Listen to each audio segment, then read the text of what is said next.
Halo, selamat malam buat kita semua.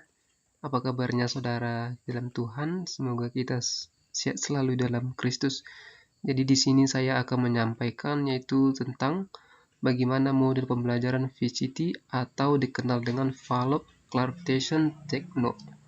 Jadi kita masuk ke slide yang pertama, yaitu kita harus lebih mengetahui apa itu pengertian model VCT.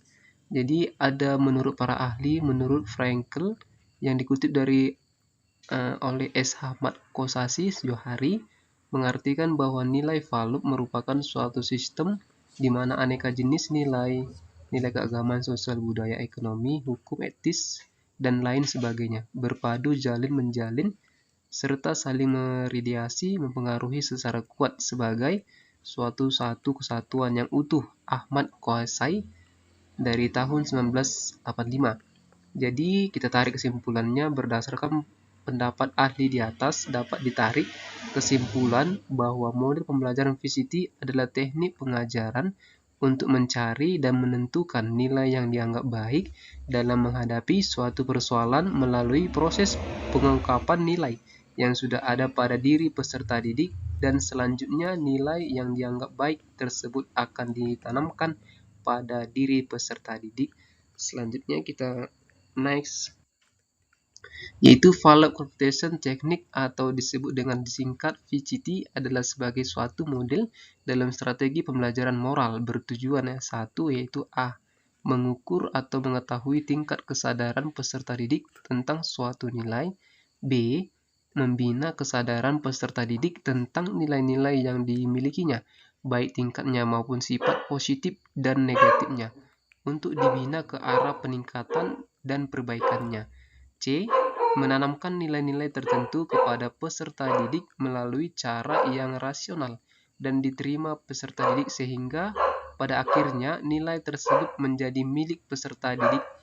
D. Melatih peserta didik cara menilai, menerima, dan mengambil keputusan terhadap suatu persoalan dalam hubungannya dengan kehidupan sehari-hari di masyarakat.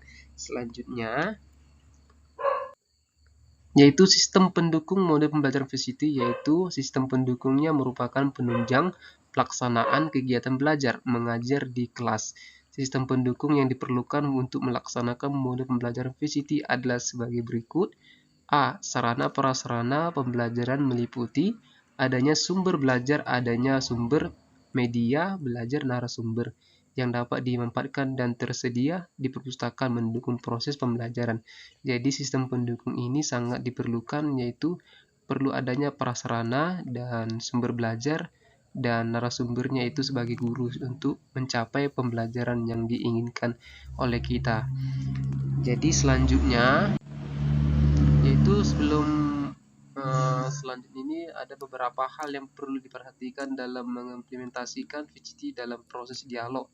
Jadi ada beberapa tips atau implementasi yang harus diproses dialog, diantaranya itu hindari penyampaian pesan melalui proses pemberian nasihat yang menurut guru baik.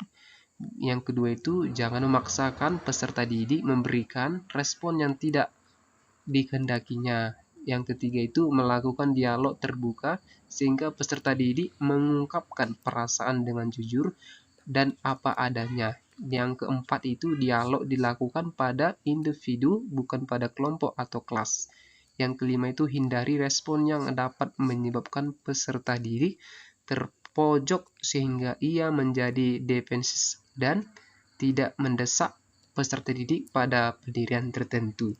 Kemudian kita masuk selanjutnya, yaitu kita harus lebih mengetahui apa itu kelebihan dan kekurangan pada model pembelajaran VCT.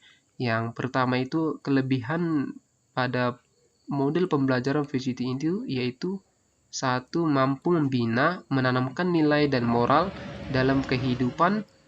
Yang kedua, mampu mengenali dan mengungkapkan isi pesan materi yang disampaikan oleh guru.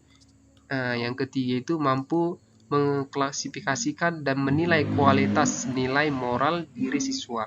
Yang keempat itu mampu mengundang, melibatkan, membina, dan mengembangkan potensi diri siswa. Yang kelima terakhir yaitu kelebihannya mampu memberikan sejumlah pengalaman belajar dari berbagai kehidupan. Next, yaitu kekurangan dalam pembelajaran. Model pembelajaran VCT ialah apabila guru atau dosen tidak memiliki kemampuan melibatkan siswa dengan keterbukaan, maka akan memunculkan sikap semua atau imitasi atau palsu. Dan yang kedua itu sangat dipengaruhi oleh kemampuan guru atau dosen dalam mengajar, terutama memerlukan kemampuan atau keterampilan bertanya pada bidang tingkat tinggi. Jadi, yang ketiga itu memerlukan kreativitas guru atau dosen dalam menggunakan media. Jadi, dalam kekurangan ini yang paling ditekankan yaitu adalah guru atau dosen. Ini dalam proses model pembelajaran VCT ini sangat ditekankan oleh guru atau dosen harus memiliki pengalaman yang memadai supaya dalam proses pembelajaran itu dapat berjalan dengan baik atau yang diinginkan oleh dari model pembelajaran tersebut. Selanjutnya, sekian dan terima kasih dari pemaparan hasil presentasi saya di malam hari ini, yaitu model pembelajaran VCT.